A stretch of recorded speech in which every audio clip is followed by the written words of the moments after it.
આ તરફ પરસોત્તમ માસની પવિત્ર પૂર્ણિમાના દિવસે યાત્રાધામ શામળાજી ભક્તોનું ઘોડાપૂર ઉમટ્યું છે। વહેલી સવારથી જ હજારો શ્રદ્ધાળુઓ ભગવાન શામળિયાના દર્શન કરવા માટે લાંબી કતારોમાં જોડાઈ ગયા।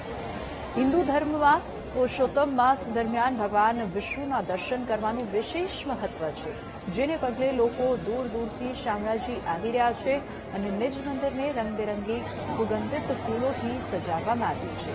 મંદિરમાં પરંપરાગત રીતે ભવ્ય કેરી મનોરથની ઉજવણી કરાઈ રહી છે, જે ભક્તોનું આકર્ષણનું કેન્દ્ર બન્યું। શ્રદ્ધાળુઓ શામળાજીના દર્શન કરીને ધન્યતા અનુભવી રહ્યા છે, તો મંદિર પરિસરમાં જય શામળિયાના નાદ ગુંજી ઉઠ્યું।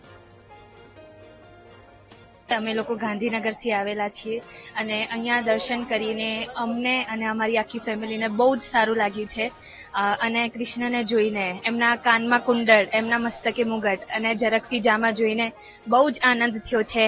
અને અમને તો નાનપણથી જ કૃષ્ણ એટલા વાલા છે કે જ્યારે અમે અહીંયા આવીએ તો એક અલગ જ ફિલિંગ આવે છે કે એકદમ ઠંડુ વાતાવરણ ને એટલી મજા આવે છે કે અહીંયા વારંવાર આવવાનું મન થાય છે। તો હું તો એટલું જ કહું છું કે આખા જગતમાં ખાલી ને ખાલી રણછોડરાયનો જ શું કહેવાય કે હા આશા છે। આજે અધિક માસની પૂર્ણિમાને લઈને યાત્રાધામ શામળાજી ખાતે મોટી સંખ્યામાં ભક્તો ઉમટ્યા છે।